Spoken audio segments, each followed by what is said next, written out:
Au nom du Père et du Fils et du Saint-Esprit, ainsi soit-il. Venez, Esprit Saint, remplissez le cœur de vos fidèles et allumez en eux le feu de votre amour. Envoyez votre Esprit, Seigneur, se fera une création nouvelle.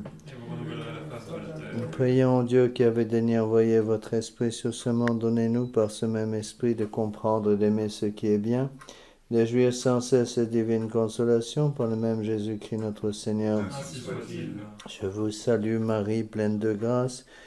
Le Seigneur est avec vous, vous êtes bénie entre toutes les femmes, et Jésus, le fruit de vos entrailles, est béni. Sainte Marie, Mère de Dieu, priez pour nous pauvres pécheurs, maintenant et à l'heure de notre mort, ainsi soit-il. Nos saints anges gardiens, Veillez sur nous, Saint Pédis, priez pour nous, Saint Joseph, priez pour nous, Saint Thomas d'Aquin, priez pour nous, Saint Ignace de Loyola, priez pour au nom nous. du Père, du Fils et du Saint-Esprit, ainsi Ainsi soit. soit-il. Vous asseoir.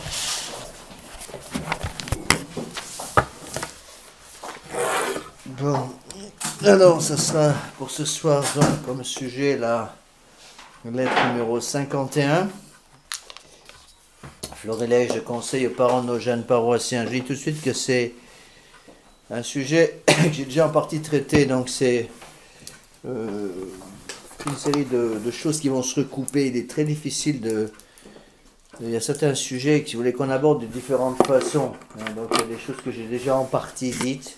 Mais comme je suis ces lettres que j'avais écrites en plusieurs bouts, j'essaie de suivre un peu le programme quand même si c'est des choses que j'ai déjà en partie au moins expliquées. Quand on parle d'éducation, n'oubliez pas que c'est Saint Grégoire le Grand qui disait « L'éducation des enfants, c'est ars artium, l'art des arts ». C'est-à-dire qu'il reconnaissait que c'était certainement le plus difficile. Éduquer les enfants, déjà à son temps, il disait ça il y a un bon bout de temps, il y a 14 siècles ou quelque chose comme ça, et il était certain qu'aujourd'hui ça devient encore plus difficile. Cependant, il ne faut pas oublier une chose, c'est que l'éducation d'enfants catholiques se fait dans le cadre de la famille. Et donc le bon Dieu est obligé de donner aux parents les grâces dont ils ont besoin. À partir du moment où ils se sont donné le sacrement de mariage, ils ont les grâces dont ils ont besoin. C'est la même chose pour nous en tant que prêtres. Il est certain que être prêtre aujourd'hui est certainement plus compliqué qu'au Moyen-Âge. Mais le bon Dieu est obligé de donner aux prêtres d'aujourd'hui les grâces dont ils ont besoin. Et ça, c'est la même chose qu'il faut dire pour le mariage. Sinon, le bon Dieu demanderait des choses qui sont trop difficiles pour nous, ce qui n'est pas possible. On ne peut pas accepter ça. Donc, le bon Dieu sait ce qu'il fait. Et même s'il nous met dans des situations extrêmement difficiles, eh bien, il nous donne des grâces proportionnées.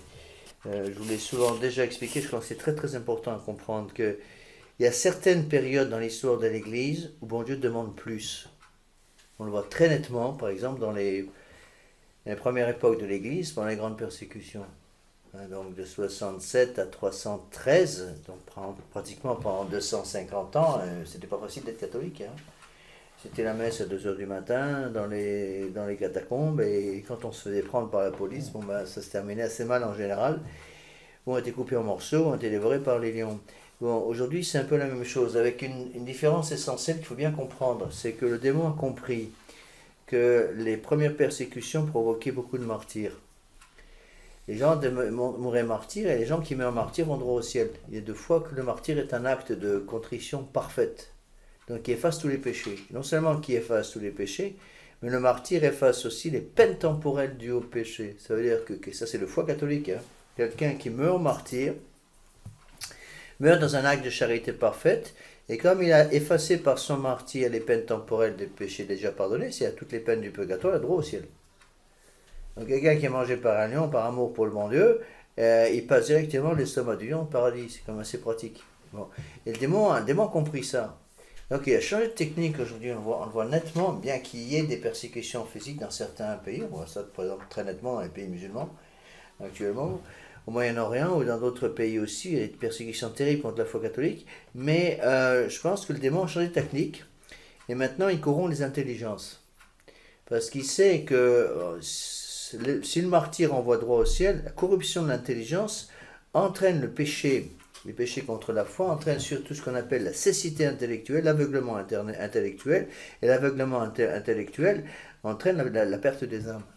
Et donc le démon a beaucoup plus intérêt à pousser une espèce de persécutions sourdes, telles qu'on les a actuellement, qui sont des persécutions de l'intelligence, pour obtenir plus d'âmes qui tombent en enfer avec lui. Et ça, il faut bien en avoir confiance. Donc il est beaucoup plus difficile de lutter contre une persécution larvée, une persécution sourde, qui n'est pas vraiment facile de cerner, que contre une persécution physique. Il faut bien comprendre. Alors, il y a des périodes dans l'histoire de l'Église, on le voit très bien, je pense qu'on a plein dedans, où le bon Dieu demande beaucoup plus aux catholiques. Et on peut même aller plus loin que ça en disant qu'il y a certaines périodes dans l'histoire de l'Église où le bon Dieu demande à ses enfants de l'héroïsme. Bon, il est certain que, bon, je sais pas moi, quand être catholique au XIIIe siècle, bon, c'était quand même nettement plus facile. Hein. Il y avait Saint-Louis comme roi de France, bon, ça change, c'est plus exactement ce qu'on a actuellement. Hein. Hollande, c'est pas Saint-Louis, non, loin de là. Et donc, il est certain qu'il y a, le bon Dieu demande dans certaines périodes de l'histoire de l'Église de l'héroïsme, c'est, je pense, ce qu'il nous demande actuellement. Alors, il faut bien comprendre un certain nombre de choses. Donc, je vais répéter les choses que j'ai déjà dites en partie, mais je pense qu'il faut répéter les choses. On dit qu'il faut répéter 70 fois les mêmes choses en matière d'éducation pour que ça rentre. Avec les enfants et avec les grands-enfants, c'est à peu près la même chose. Hein. Peut-être 69 fois les 70, mais le résultat est le même. Donc, je crois que au niveau, on peut dire que au moment des persécutions physiques, il fallait le don de force. Actuellement, il faut rééduquer l'intelligence, reformer des intelligences, remettre les intelligences à l'endroit. Je vous l'ai déjà dit souvent, ce conseil que nous avait donné Monseigneur Lefebvre au début de séminaire, il nous avait dit en 1974, vous allez d'abord devoir apprendre à vos fidèles à réapprendre à penser droit, donc utiliser correctement leur intelligence. Lorsque quelqu'un ne sait plus utiliser son intelligence ou refuse d'utiliser son intelligence, eh bien, il ne peut plus découvrir le vrai, puisque l'objet formel de l'intelligence, c'est le vrai. Et c'est ce qui se passe aujourd'hui. Donc les hommes ont en principe, même aujourd'hui, encore un degré d'intelligence à peu près identique au passé, seulement ils ne savent plus l'utiliser. Ne sachant plus utiliser leur intelligence, comme avant, eh bien, ils ont énormément de mal à comprendre l'importance de la recherche du vrai. Et ils considèrent que c'est finalement quelque chose de tout à fait secondaire. Alors, je vais répéter rapidement un certain nombre de principes qu'on a déjà vus. Donc, je crois que la grande tentation aujourd'hui, je vous l'ai déjà expliqué plusieurs fois, mais j'insiste parce que c'est capital à comprendre. La grande tentation, c'est de tomber dans le libéralisme, qui consiste, dans ce cas précis, à oublier les blessures du péché originel. Rappelez-vous, les blessures du péché originel, je ne réexplique pas, j'ai expliqué ça je ne sais pas combien de fois, l'ignorance, la malice, la faiblesse, la concupiscence. Bon. On dit que le meilleur coup du démon, c'est d'avoir fait croire qu'il n'existe pas. Eh bien, c'est la même chose au niveau intellectuel. Le meilleur coup du démon, certainement aujourd'hui, c'est de faire croire que l'homme est bon, et reste bon par nature. Rappelez-vous les bêtises dites par Rousseau, Diderot, Montalembert et tous les révolutionnaires de tout poil avant la Révolution française, surtout autour de Voltaire, qui étaient convaincus de cela, que l'homme était bon. Or, l'homme est vicié par le péché originel. Même après le baptême, il reste les conséquences, l'ignorance dans l'intelligence, la malice dans la volonté, la faiblesse dans l'irascible, c'est-à-dire la lutte contre les tentations, et la concupiscence dans le concupiscible, c'est-à-dire dans les désirs que nous avons. Et si on oublie ces blessures du péché originel, on ne peut pas éduquer les enfants. Et c'est ça le drame, c'est que la plupart, pas tous, mais la plupart même des fidèles catholiques dans la tradition, ne veulent plus rien savoir des blessures du péché originel. Ils considèrent que le baptême a tout effacé, et que donc il n'y a plus de péché originel, on n'en parle plus. On entend ça tout le temps. Le baptême efface le péché originel, donc il n'y a plus de problème. Je suis désolé, il reste les blessures du péché originel, donc il faut lutter. On lit ça sous une autre forme. On dit que le premier mot à apprendre aux enfants, c'est oui. Et le premier, c'est-à-dire oui. Et le premier mot à apprendre aux parents qui ont des enfants pour la première fois, c'est leur apprendre à dire non. Et c'est le plus dur. Hein. Alors, le problème, c'est qu'on est bien obligé de constater un laisser-aller invraisemblable en matière d'éducation dans des milieux catholiques, surtout par l'esprit du monde qui rentre dans les familles. C'est par l'esprit du monde que ce qu'on appelle l'esprit du monde va entraîner ce qu'on appelle la mondanité. La mondanité va rentrer dans les familles catholiques et avec avec cette mondanité, ben c'est le libéralisme qui rentre. Or, le libéralisme est un péché, rappelez-vous. Le libéralisme, ce n'est pas simplement une mauvaise façon de penser, c'est un péché. Relisez, pour ceux qui n'ont pas lu, le livre de Don Félix Sarda et Salvani, Le libéralisme est un péché. Il explique très bien que c'est le pire des péchés. Parce que le libéralisme, c'est quoi? C'est un refus catégorique d'utiliser son intelligence pour trouver le vrai. Donc le libéral, si vous voulez, c'est quelqu'un qui donne les mêmes droits au vrai et au faux. Donc il refuse le mode d'emploi d'intelligence. Donc c'est une injure invraisemblable envers le bon Dieu. C'est dire manifestement, bon Dieu, voilà, vous m'avez donné une intelligence, merci pour cette intelligence que vous m'avez donnée, mon Dieu, vous m'avez donné un mode d'emploi pour cette intelligence. Le mode d'emploi, j'en ai rien à faire, je le mets dans le tiroir et je l'oublie. Donc je veux bien l'intelligence que vous me donnez, mais à condition d'utiliser cette intelligence telle que je le veux. C'est ça le monde moderne. Eh bien, il faut arriver à faire comprendre à nos fidèles que l'intelligence a certaines règles et que si on n'utilise pas cette intelligence avec les règles que le bon Dieu nous a données pour l'usage normal de cette intelligence, on va tomber dans un faux usage de l'intelligence qui mène en enfer aussi. C'est aussi simple que ça. Alors comment ça se traduit? Ça se traduit par la mondanité, d'une part, et la mondanité va entraîner la tiédeur. C'est comme ça que ça se passe. Mondanité, tiédeur. Vous rajoutez les deux choses, mondanité plus tiédeur, ça fait un mélange détonnant. Mondanité et tiédeur, ça entraîne ce qu'on appelle la cécité intellectuelle. Donc, mondanité plus tiédeur, mondanité c'est quoi? C'est l'esprit du monde. Donc comment se définit l'esprit du monde? Quels sont les trois mots qui définissent l'esprit du monde? Liberté, égalité, fraternité. Bon. Donc liberté, égalité, fraternité, ça c'est la mondanité. Et la tiédeur, vous rajoutez les deux choses, ça entraîne la cécité intellectuelle. C'est l'aveuglement intellectuel. L'aveuglement intellectuel, ça veut dire quoi? Ça veut dire que l'intelligence est tellement pourrie, non pas par elle-même, mais à cause du mauvais usage qu'on en fait, que cette intelligence devient incapable d'atteindre le vrai. Il y avait un très grand philosophe, un bon philosophe belge qui s'appelait Marcel de Corte. Marcel de Corte a écrit un livre que je vous conseille beaucoup, si vous pouvez mettre la main dessus, qui s'appelle L'intelligence en péril de mort. Et c'est tout à fait ça. C'est-à-dire qu'on est tellement pourri intellectuellement qu'on devient incapable d'utiliser normalement notre intelligence. Or, pour découvrir le vrai, on a besoin d'intelligence. Donc quelqu'un qui a une intelligence tellement pourrie qu'elle ne peut plus être utilisée normalement est incapable de découvrir le vrai. Donc quelqu'un qui est incapable de découvrir le vrai, va aller chercher autre chose qui va remplacer le vrai. La nature est horreur du vide. Si ce n'est pas le vrai qui envahit une âme, c'est le faux qui veut l'envahir. On le voit exactement actuellement.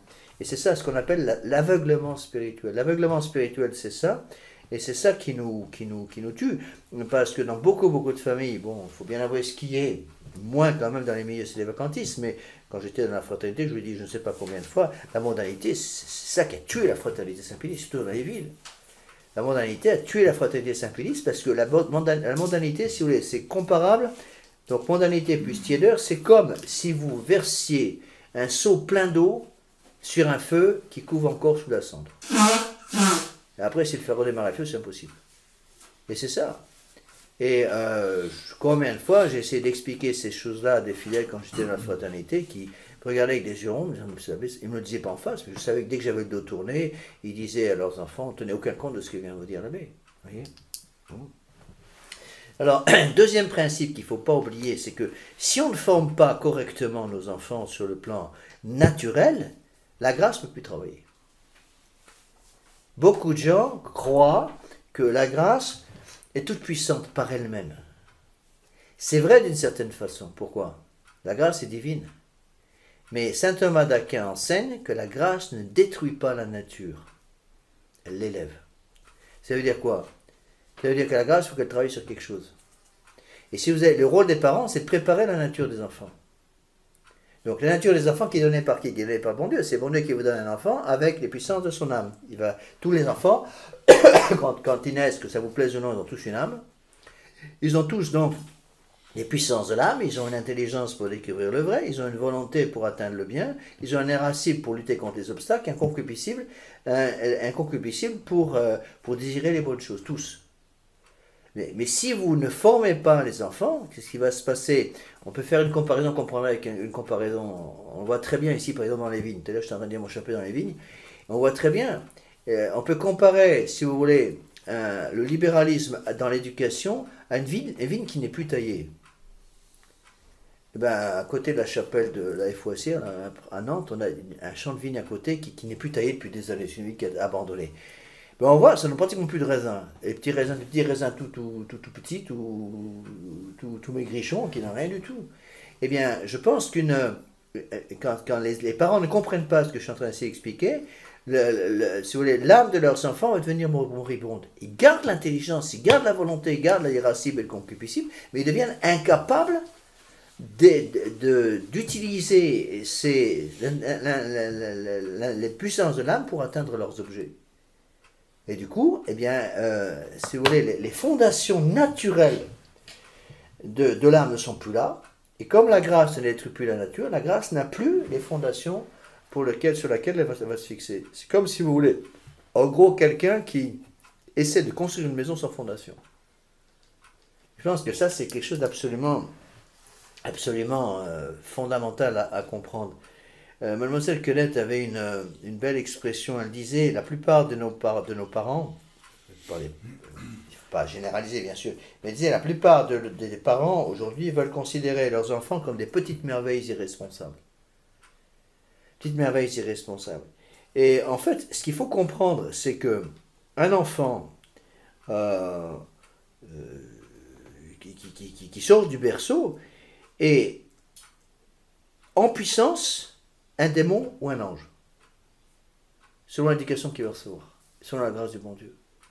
Et ça, c'est très, très, très difficile à comprendre, et à faire comprendre aux parents.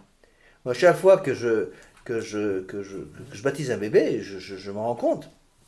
J'essaie d'expliquer ça aux parents, d'ailleurs, quand je baptise des enfants, et qui apprécient assez mal en général. Mais je leur dis, vous voyez ce petit enfant, tout mignon, tout rose, tout souriant, là, on a l'impression que c'est un petit ange. Je dis, mais il faut réaliser qu'avant le baptême, cet enfant appartient au démon. Le démon a un droit de propriété sur cet enfant, littéralement. Et donc, par le baptême, le péché original est enlevé. Alors au début, il n'y a pas de problème, parce que les puissances de l'âme existent, mais ne sont pas opérationnelles. Un bébé a une intelligence, un bébé a une volonté, a un irascible et a un concupiscible. D'accord? Mais ce sont des puissances qui ne sont pas en acte. Bon, en quelque sorte, elles sont, comme on le dit, le mot le dit, en puissance, c'est-à-dire elles sont endormies. Donc tant que l'enfant est un bébé, si vous voulez, il n'a pas utilisé ces choses-là, parce que les parents vont prendre toutes les décisions pour lui. Mais si on ne fait pas attention, si on refuse d'éduquer correctement les enfants, qu'est-ce qui va se passer? Au moment de l'éveil de la raison, eh bien, les enfants vont, si vous voulez, c'est comme une vigne qui n'a pas été taillée, vont faire du n'importe quoi. Oui, et la comparaison avec la vigne est mon avis bonne. Donc quand on taille une vigne, non seulement on taille la vigne, on l'émonde, j'ai expliqué ça à une conférence précédente, mais on oblige la vigne à suivre une ligne contre nature, littéralement. La vigne, elle veut monter tout droit n'importe comment, et bien on l'attache, moi j'ai vu ça encore cet après-midi, on l'attache sur un fil de fer, avec deux petits je sais pas comment on appelle ça, des petits bouts de ferraille, là, pour obliger la branche, le sabre en vigne, à suivre une direction qu'il ne veut pas suivre naturellement. C'est pareil avec la famille. Et ça, beaucoup de parents ne veulent pas le recevoir. Ne veulent pas le concevoir. Alors, ils pensent que le baptême est là, donc il faut donner la liberté aux enfants. Attention, malheur aux parents qui laissent leurs enfants avoir un mauvais usage de leur liberté. Donc j'ai mis ça, première page de cette lettre numéro 51, donc appelez-vous la formule qui aime bien châtie bien. Donc les blessures du péché originel sont là, c'est allant avec complaisance sous nos yeux, l'ignorance, la faiblesse, la malice et les trois concupiscences, les yeux, la chair et l'orgueil. Bon, je ne reviens pas là-dessus, donc on a besoin de toutes les grandes vertus. Les grandes vertus, comment s'appellent les vertus qui vont directement nous aider à vaincre les blessures du péché originel. Rappelez-vous les 4 blessures du péché originel, l'ignorance, la malice, la faiblesse et la concupiscence. Comment s'appellent les vertus qui vont vaincre ces quatre puissances? Intelligence pour l'ignorance. Mais comment s'appellent ces vertus? C'est le nom général qu'on leur donne. Des vertus cardinales. D'accord? N'oubliez pas, ça il faut bien comprendre. Tout l'édifice spirituel est fondé sur 7 vertus en fait. Plus exactement 10 vertus. Donc il y a, on peut marquer ça au tableau, c'est plus facile. Ça, il faut bien comprendre ça. Tout à fait en haut, vous avez vertu théologale. Quelles sont les vertus théologales? Foi, espérance, charité. Foi, pourquoi? Pourquoi? Espérance pour prier, charité pour obéir.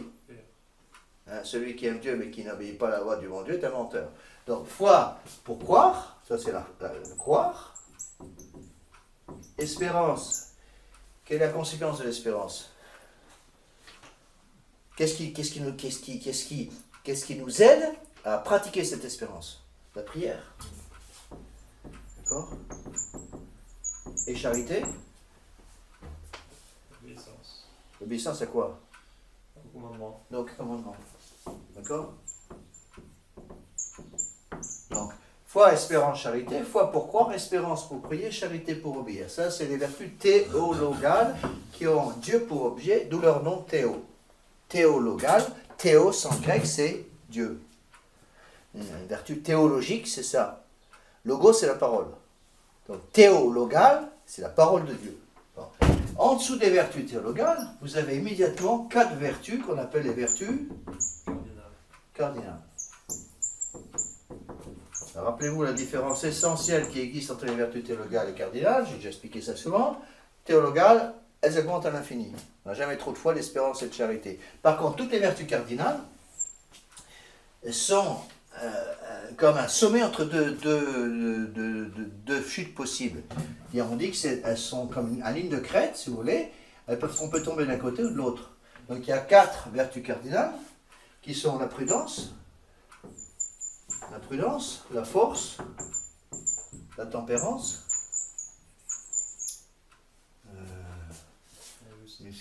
prudence, force, tempérance, et il en manque une là, la justice. De même que la vertu la plus importante des vertus théologales, c'est laquelle? La prudence. La théologale, la charité. La charité, quelle est la vertu la plus importante ici? C'est la grâce. Donc la prudence est capitale, pourquoi? Parce que la prudence va nous aider à équilibrer en quelque sorte l'usage des vertus cardinales. Jamais oublier ça. On peut avoir trop de force ou pas assez de force.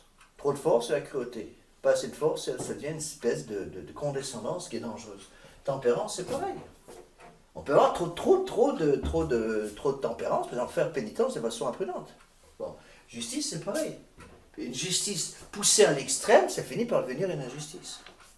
Donc il faut la prudence pour régler tout ça. On rajoute à ces 3 vertus théologales, 4 vertus cardinales, ça fait 7. On rajoute 3 autres vertus qu'on appelle des vertus morales qui vont correspondre aux 3 concupiscences. Rappelez-vous qu'il y a 3 concupiscences, les yeux, l'orgueil et la chair. Donc 3 vertus morales. Comment s'appelle-t-elle? Pour vaincre la concupiscence des yeux. J'ai expliqué ça, je ne sais pas combien de fois. La pauvreté. La pauvreté. Pourquoi? Parce que si on pratique l'esprit de pauvreté, on a moins de tentation d'avoir tout ce qui est nouveau, tout ce qui brille autour de nous. Ensuite, contre la concupiscence de la chair, la chasteté.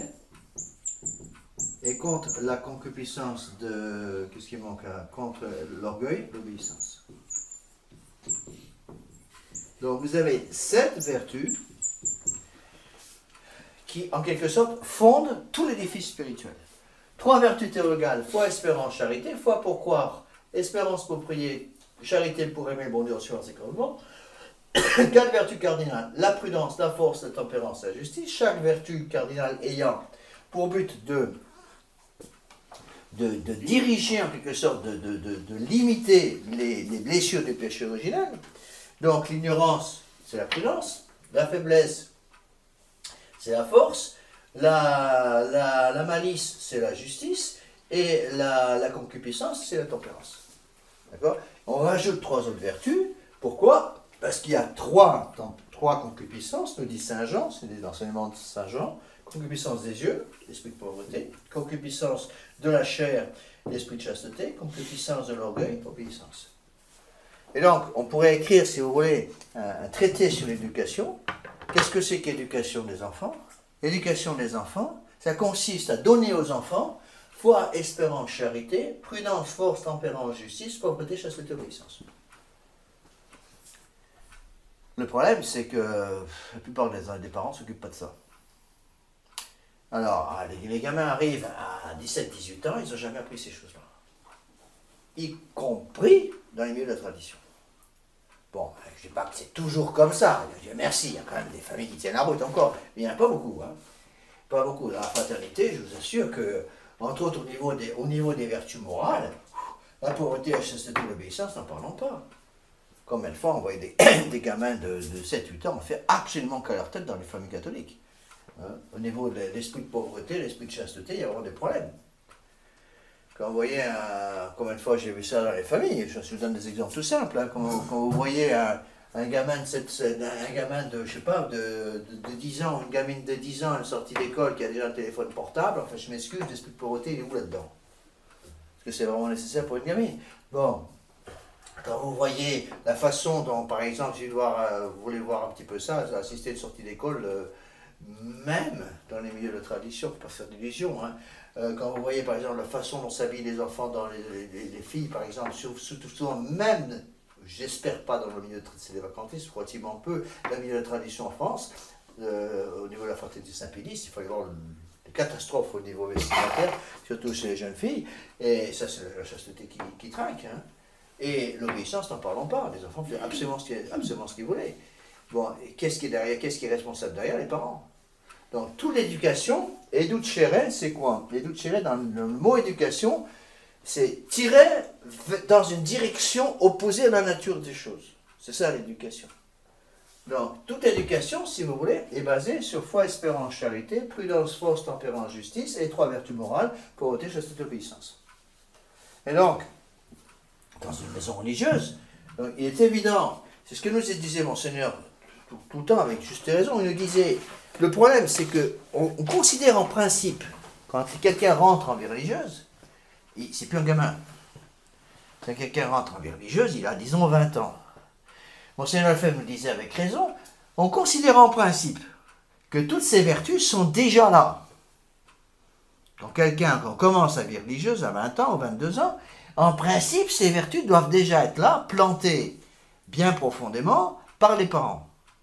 Bon, à la fois par le bon Dieu, bien sûr, qui fait le travail, mais aussi par les parents les parents, c'est quoi? C'est les jardiniers qui s'occupent des plates-bandes, hein. Bon, vous pouvez mettre les meilleurs oignons du monde dans une plate-bande, si vous laissez les mauvaises herbes se développer comme des herbes folles sans jamais vous en occuper, ben, les fleurs elles vont crever. Et là, c'est pareil. Donc, on considère que toutes ces choses sont déjà acquises, au moins en grande partie, lorsque le jeune rentre en vie religieuse. Le problème, il est où? C'est que 9 fois sur 10, les jeunes rentrent et ils n'ont pas acquis ces choses-là.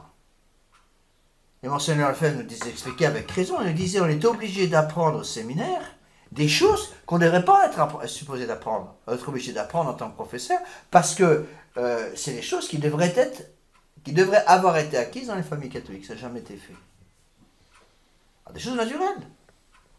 Je voyais pareil, je me rappelle très bien quand j'étais au séminaire, il y avait des séminaristes qui avaient peut-être des langues qualité en dehors de ça, mais qui étaient par exemple incapables de faire un lit. Ils arrivaient à 22 ans, ils étaient incapables de faire leur lit, il fallait voir les chambres, c'était un champ de mine après les explosions, enfin c'était dans tous les sens. Pourquoi? Parce que manifestement, les parents n'avaient jamais fait leur boulot pour apprendre aux enfants quand ils étaient gamins à s'occuper de leur chambre. Ils étaient incapables de faire un lit, incapables de garder leurs affaires à peu près correctes, justement à cause de ça.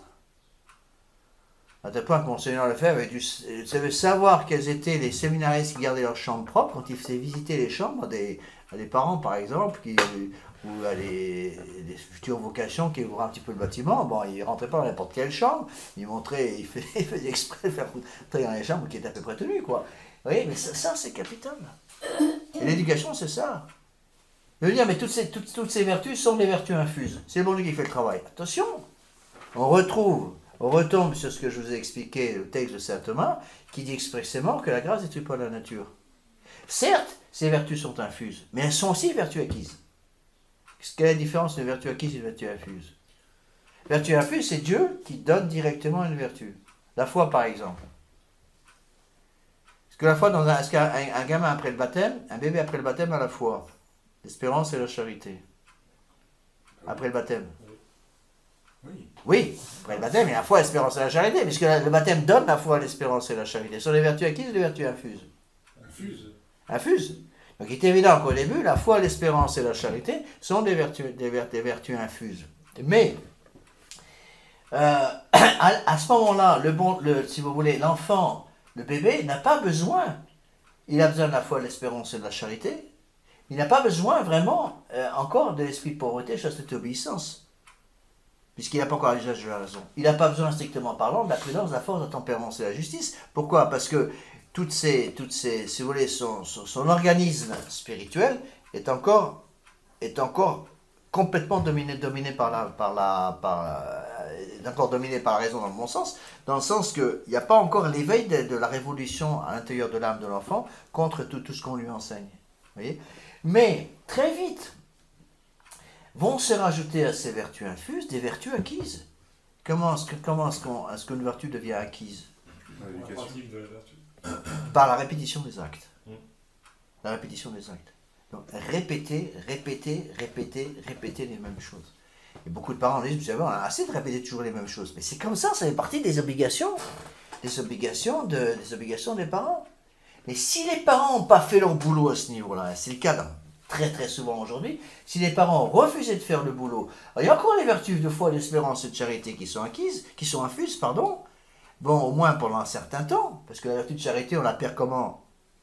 La vertu infuse de charité, qu'est-ce qui la détruit? Le péché mortel. Bon, mais si les parents n'ont pas fait leur boulot pour obtenir par la répétition des actes la vertu acquise de prudence, de force, de tempérance, de justice, de pauvreté, de chasteté, d'obéissance, eh bien la grâce qui veut arriver après l'âge de raison, c'est comme un oiseau, si vous voulez, qui n'a plus d'endroit où se poser, et qui vole au-dessus de l'endroit où il veut faire son nid, il ne peut pas y arriver, parce qu'il n'y a plus de branches pour recevoir son nid. Imaginez un oiseau qui sait de par son instinct qu'il doit faire son nid dans un arbre, il vole au-dessus de l'endroit où il veut faire son nid, il n'y a plus d'arbre. Et qu'est-ce qui se passe? Il ne veut pas faire son nid. Pourtant, il veut faire son nid. La nature lui dit qu'il doit faire le nid, il n'y a plus d'arbre. Ou il se pose sur un arbre et il n'y a plus de matériel pour faire le nid, parce que la nature va lui dire d'aller chercher des brins d'herbe ou des petites brindilles, et il n'y en a pas, donc il ne veut pas faire son nid. Donc il tourne, et puis il s'en va. Oui, c'est ça l'éducation. Et beaucoup de parents ne comprennent pas ces choses-là. Alors on voit des catastrophes, parce que, surtout au niveau des vertus morales, je pense que les catastrophes arrivent beaucoup par les vertus morales qui ne sont pas pratiquées, qui n'ont pas été acquises, et les vertus cardinales aussi. La tempérance, par exemple. La tempérance est une vertu cardinale extrêmement importante qui s'exerce sur toute une série de domaines. La tempérance, par exemple, ça peut s'exercer dans le domaine du boire, dans le domaine du manger, dans le domaine de l'attraction vers le beau, l'attraction vers le lait, etc. C'est là où on va s'exercer la vertu de tempérance. Imaginez un gamin qui n'a jamais appris à pratiquer la vertu de tempérance, qui arrive à 18 ans et qui n'a jamais appris à pratiquer la vertu de tempérance. Et j'ai vu de mes yeux dans les familles catholiques des gamins qui arrivent à 18 ans qui n'avaient jamais appris à pratiquer la tempérance. Bon, combien de fois j'ai expliqué ça aux parents qui trouvaient que j'exagérais? Je disais toujours aux mamans, mais on voit par exemple certains gamins, ils ne sont habitués qu'à manger que ce qu'ils aiment.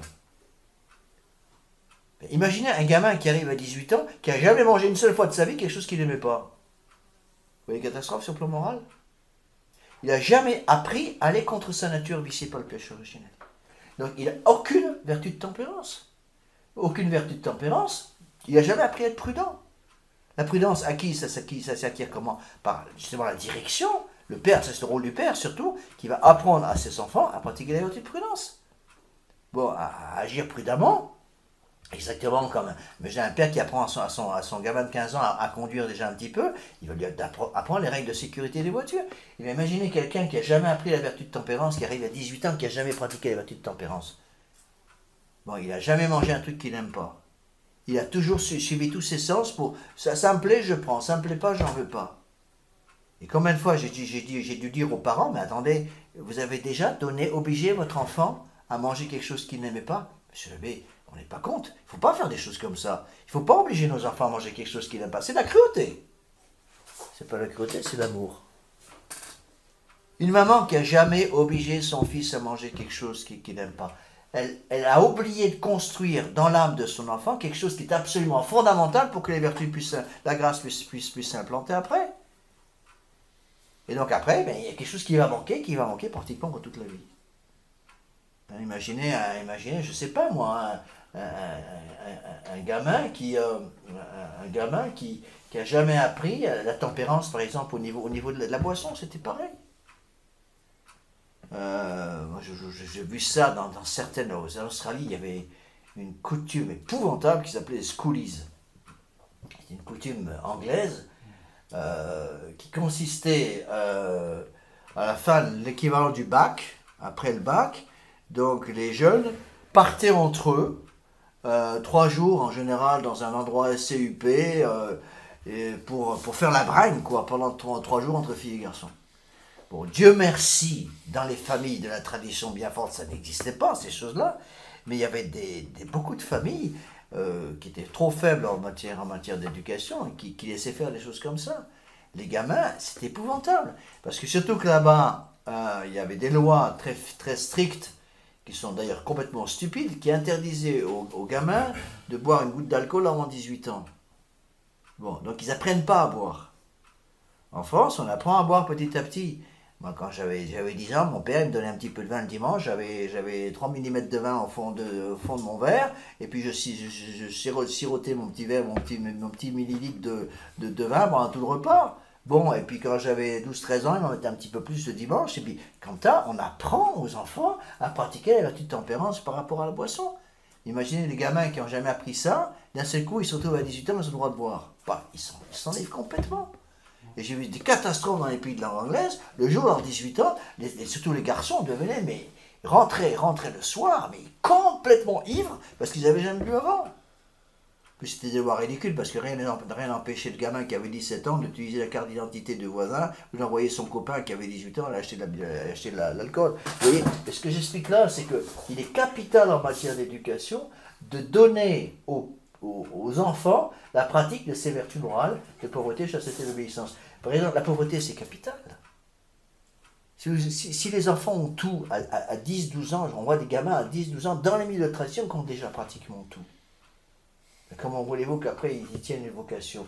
Pareil pour la chasteté, pareil pour l'obéissance. Un enfant de 10-12 ans qui n'a pas appris un certain nombre d'abord de mortifier son regard, par exemple, de mortifier sa chair sur des choses comme ça, vous voyez, eh bien, il sera incapable de pratiquer la vertu de pauvreté. Nous ne parlons pas de l'obéissance. L'obéissance, c'est la reine des vertus pour les enfants. Imaginez un gamin de 10-12 ans qui n'a jamais appris à obéir. Vous voyez les conséquences sur le plan éducatif? Je dis toujours un enfant qui n'a jamais appris à obéir quand il avait 10-12 ans serait incapable de commander. Pourquoi est-ce que les hommes modernes sont en général devenus des nouilles? Parce qu'ils n'ont jamais appris à obéir comme gamin. Et Monseigneur Lefebvre nous disait, encore une fois, on se rend très bien compte qu'on a des jeunes qui rentrent au séminaire à 18-20 ans, qui n'ont jamais appris à obéir à la maison, qui n'ont jamais appris ces règles élémentaires qui sont supposées être possédées par l'organisme spirituel, l'organisme matériel, l'organisme, si vous voulez, psychologique de l'individu, avant d'entrer au séminaire. À tel point que Monseigneur Lefebvre a dû commencer par instituer une année de spiritualité, c'est pas pour rien. Ça n'existait pas avant ça, une spiritualité. Parce que souvent, avant, les grands séminaristes qui rentraient dans le grand séminaire étaient passés par petits séminaires. Avant, c'était comme ça. Plutôt des années 1900. Sous Pie XII, par exemple, c'était comme ça que ça se passait. Les enfants rentraient au séminaire non pas à 18-20 ans, ils rentraient au petit séminaire autour de 10-12 ans. Bon, ça ne veut pas dire qu'ils allaient tous arriver après au grand séminaire, mais la plupart des vocations qui arrivaient au grand séminaire à 18-20 ans étaient passées par petit séminaire. Au petit séminaire, ils apprenaient toutes ces vertus. Donc le jeune de 18-20 ans qui avait fait 4-5 ans de petit séminaire, il savait faire oraison. Il avait déjà un minimum de pratique de l'esprit de pauvreté, l'esprit de chasteté, l'esprit d'obéissance. Il avait un minimum de pratique de la vertu de prudence, de force, de tempérance et de justice. À ce moment-là, il tenait la route en grand séminaire. Imaginez un gamin, un jeune qui rentre au séminaire à 18 ans, qui n'a jamais pratiqué ces choses-là parce que ses parents n'ont pas fait leur boulot. Et ça, on le voit. Oui. Alors, essayons un petit peu de passer maintenant à la partie pratique. Hein. Donc, j'ai mis ça en page 2. Prenez la feuille que vous avez, donc la lettre numéro 51, florilège de conseils aux parents de nos jeunes paroissiens. Regardez en haut de la page 2, colonne de gauche, c'est quelques conseils qui suivent. Ont pour but d'aider nos enfants à rester en état de grâce. Ils paraîtront peut-être puérils à certains, mais ça est des petits détails que nous reconstruirons lentement un monde chrétien, de même que chaque pierre compte pour reconstruire un mur qui s'écroule. N'oublions pas, j'ai expliqué, que la grâce ne détruit pas la nature, mais l'élève. Si nous ne préparons pas bien le terrain de l'âme de nos enfants, la grâce ne pourra pas s'y développer normalement. Bon, vous allez me dire, mais dans certains cas, le bon Dieu peut très bien donner des grâces très abondantes à quelqu'un qui n'a pas reçu les préparatifs auparavant. C'est possible. Cependant, il y a quelque chose qui va manquer. Quelque chose qui va manquer. Je vous donne un exemple tout simple, vous allez comprendre avec un exemple. Imaginez un jeune qui rentre au séminaire, qui vient d'une famille qui a été brisée par le divorce. Est-ce que le bon Dieu peut donner des grâces? Oui. Il manque quelque chose. Il va manquer quelque chose. C'est pour ça qu'avant, un siècle de fois, par exemple, on ne prenait jamais au séminaire un enfant qui venait d'une famille divorcée. Bon, au Moyen-Âge, ça n'existait pas, le divorce n'existait pas. La notion même de divorce n'existait pas. Mais autour des années 50, on ne prenait pas dans un séminaire en général un jeune qui venait d'une famille divorcée. Pourquoi? Parce qu'il manquait quelque chose. Il y avait une carence affective qui manque. De la même façon, si vous voulez, c'est un peu la même chose qui arrive, et ce n'est pas du tout de la faute de ses parents, des parents qui se retrouvent dans la pratique obligés de remplir le rôle du père et de la mère.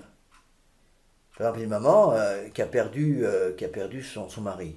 J'ai reçu un coup de téléphone d'une ancienne fidèle du Mexique, là, il n'y a pas longtemps. Non, c'est la mort de son mari. Je ne savais pas que ce mari était mort il y a très longtemps, il y a déjà plusieurs années. Elle a dû élever ses enfants tout seul.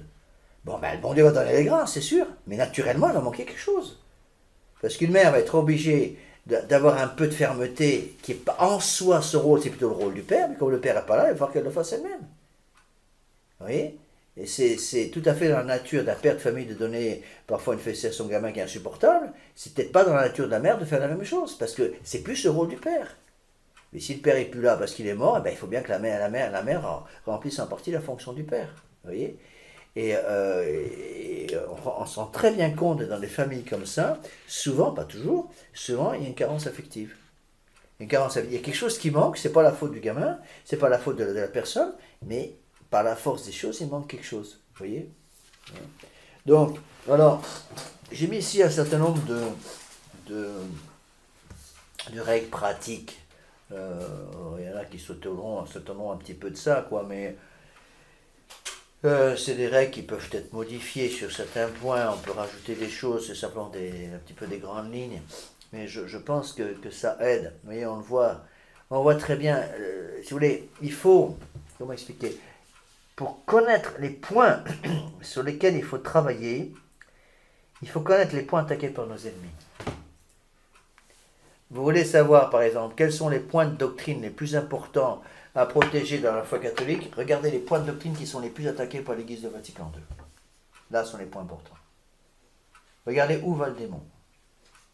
Vous voyez, où va le démon et qu'est-ce qu'attaque le démon? Quelles sont les vertus particulières qu'attaque le démon? Quels sont les points de foi qu'attaque surtout le démon? Et c'est là-dessus qu'il faut se battre. On voit très bien, par exemple, que le démon actuellement dans l'Église de Vatican II, qui n'est pas l'Église catholique, bien entendu, mais il faut l'étudier pour savoir comment le démon travaille. Sur quoi il va travailler? Le démon, suivant tous les hérétiques qui ont suivi le conseil du démon, qu'est-ce qu'ils attaquent? La messe, le sacerdoce, les sacrements, le sacrement de pénitence, le sacrement de la Sainte Eucharistie. On voit très bien dans l'Église de Vatican II le mépris souverain qu'ils ont de plus en plus pour le sacrement de pénitence, le sacrement de la Sainte Eucharistie. Moi, j'en vois les conséquences pratiquement tous les jours par les conseils que je suis amené à donner par le site internet dont je m'occupe. Justement, avec des gens, si vous voulez, qui ont eu des tas de problèmes comme ça. Encore une fois, c'est pas de leur faute parce qu'ils n'ont pas été éduqués. Vous voyez, donc il faut faire extrêmement attention. On voit par exemple constamment des personnes qui sont mariées, qui me disent, Monsieur Abbé, on n'a reçu aucune préparation au mariage. Ou on s'est marié, on n'a jamais fait de confession avant le mariage. Parce que le curé m'a jamais dit qu'il fallait que je fasse une bonne confession générale avant de me marier. Alors vous voyez un petit peu, c'est comme si on construisait une maison sans fondation, qu'on veut que ça tienne. Vous voyez? Alors, on voit très bien, par exemple, un exemple qu'on peut donner, donc on peut partir du problème de la foi et après appliquer quel exemple plus concret. Problème de la foi, donc quels sont les points de foi qui sont les plus attaqués par l'Église moderne, l'Église de Vatican II? Ce sont ces points-là qu'il faut défendre. Donc je pense aujourd'hui le sacerdoce, la messe, la dévotion à la très sainte Vierge Marie, ça c'est très important. Également la pratique du sacrement de pénitence, le sacrement de la Sainte Eucharistie. Ça c'est absolument capital. Bon. Après on peut donner un exemple très pratique. Regardez par exemple la réaction du commun des mortels en France après les histoires de Charlie Hebdo. Bon. Humainement parlant, qu'est-ce que c'est que Charlie Hebdo? Un petit canard qui était publié, je crois, à 60 000 exemplaires. Bon. D'un seul coup, les gens se sont retrouvés d'accord avec Charlie Hebdo qui s'est vendu à des millions d'exemplaires. Mais Charlie Hebdo, c'est quoi? Charlie Hebdo, pour moi, c'est l'exemple classique du travail du démon. Vous voulez savoir qu'est-ce que le démon fait aujourd'hui pour détruire les âmes? Prenez Charlie Hebdo, regardez Charlie Hebdo. Enfin, ne le faites pas parce que c'est une horreur. Hein? Mais qu'est-ce qui est attaqué par Charlie Hebdo? Charlie Hebdo va attaquer tout ce qui est sacré, tout ce qui est beau, tout ce qui est vrai, tout ce qui est pur. Donc, Charlie Hebdo, si vous voulez, ce journal satirique, est d'abord un journal qui va pratiquer le blasphème, qui va suivre tout ce qui est impur, tout ce qui est faux, et tout ce qui est laid, tout ce qui est vulgaire et tout ce qui est bête. Donc actuellement, un catholique qui veut essayer de conserver la foi, aider ses enfants à conserver la foi, qu'est-ce qu'il doit faire? Il va lutter contre toutes ces choses-là. Donc pour moi, la révolution provoquée par Charlie Hebdo, c'est exactement l'esprit du monde. L'esprit du monde, c'est Charlie Hebdo.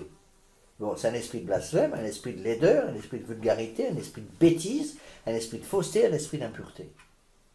Donc, lutter contre ça, contre le blasphème, donner le sens du sacré, contre la laideur, donner le sens du beau, contre l'impureté, donner le sens du pur, et contre l'erreur et la fausseté, donner le sens du vrai. Vous voyez? Mais comment voulez-vous imaginer un catholique aujourd'hui qui essaie de conserver la foi et qui lise par exemple Charlie Hebdo? C'est une perte de temps complète. Alors, qu'est-ce qui se passe? Bon, vous allez me dire, mais monsieur l'abbé, dans les familles catholiques, on ne lit pas Charlie Hebdo. J'espère que non. Mais dans les familles catholiques, malheureusement, pas dans toutes, mais dans beaucoup de familles catholiques, on regarde la télévision. La télévision, c'est quoi? C'est le blasphème, c'est la laideur, c'est la bêtise, c'est la vulgarité, c'est le faux et c'est la pure. Bon, de temps en temps, il va y avoir une bonne émission, c'est vrai. Et de temps en temps, il va y avoir un bon documentaire sur l'élevage des champignons ou les fourmis en infirmerie, je ne sais pas trop. Bon, mais c'est comme la comparaison tout à fait classique qu'on utilise pour expliquer. Quand un pêcheur veut pêcher un poisson, qu'est-ce qu'il met sur l'hameçon? Il met un verre de terre. Est-ce que le verre est bon? Oui, le verre est bon pour le poisson. Seulement dans le poisson, dans le verre qui est de terre, qu'est-ce qu'il y a? Il y a caché un hameçon. Et qu'est-ce qui est dangereux? Imaginez un pêcheur qui se dise, bon, moi je vais attraper mon poisson, mais je vais utiliser que du mauvais, donc je mets l'hameçon tout seul dans l'eau. Il ne va rien attraper du tout.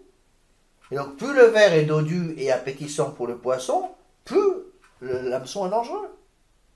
D'accord? Imaginez le pêcheur qui se trompe d'appât, qui met autour de l'hameçon un appât qui n'est pas mangeable par ce poisson, ben, le poisson ne va pas être tenté par l'appât. Et bien c'est pareil pour nous. Voyez. Alors les gens vont quand même réagir. Moi j'ai remarqué, les gens réagissent au moins en partie dans la tradition catholique contre Charlie Hebdo. J'ai encore jamais rencontré dans la tradition catholique des gens qui me disent oui, Charlie Hebdo c'est une bonne chose, il faut lire ce cas-là. Non, quand même pas. Mais les gens ne se rendent absolument pas compte que, par exemple, en regardant la télévision à longueur de journée, ce qui est encore le cas dans les tas de familles, eh bien, ils font exactement la même chose. Vous voyez, Internet, c'est pareil. Hein. Le téléphone portable ouvre la porte à des tas de cochonneries et en même temps, des tas de choses qui sont bonnes. C'est ça le problème d'Internet, c'est ça le problème de toutes ces choses-là. C'est là où il faut faire intervenir la vertu de prudence. Donc la vertu de prudence va nous aider à utiliser ces outils. Bon, le problème, c'est qu'on vit dans un monde dans lequel,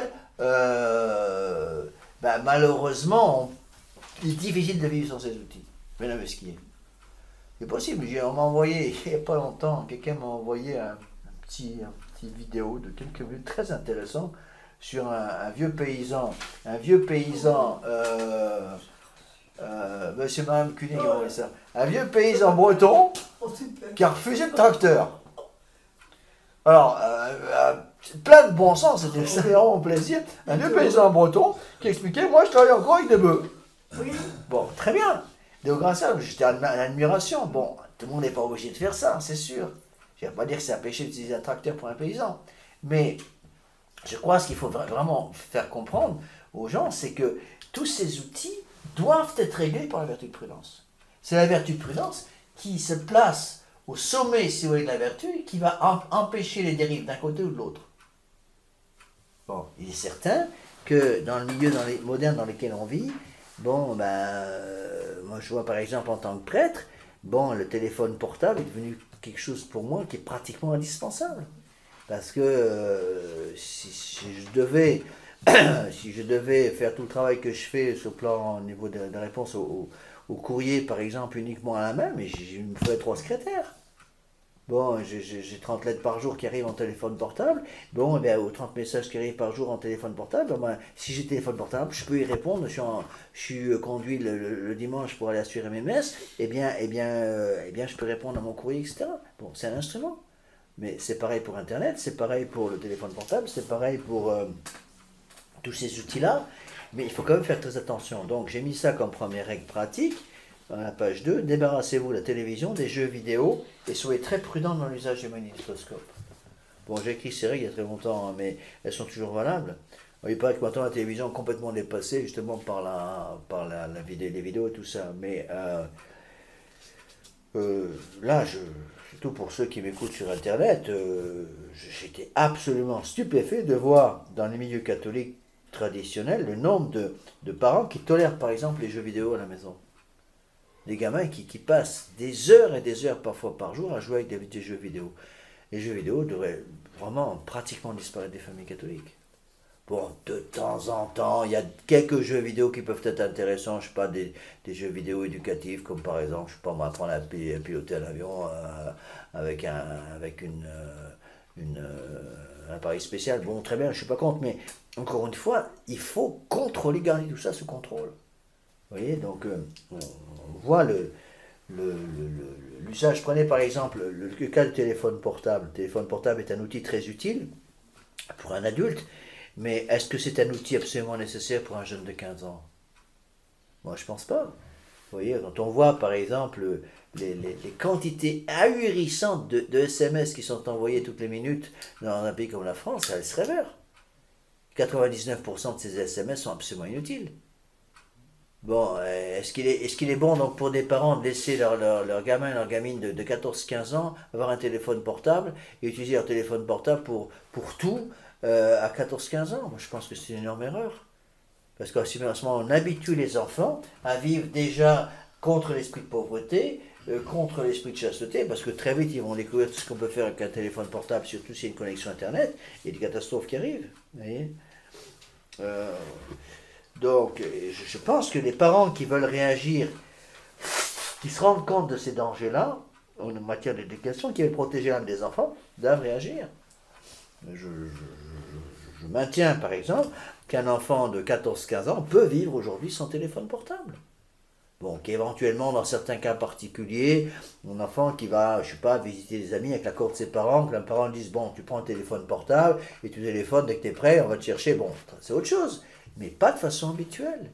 Habituons les enfants, tous les adolescents, qui sont par définition dans des états de vie qui sont instables, l'adolescent extrêmement instable parce qu'il a tendance à faire passer son cœur avant de faire passer son intelligence. Donc il a un cœur comme une pastèque, qui a l'intelligence qui est en développement, qui a encore la taille d'un pois chiche, et où la connexion entre l'intelligence et le cœur n'est pas encore là, et donc c'est extrêmement dangereux.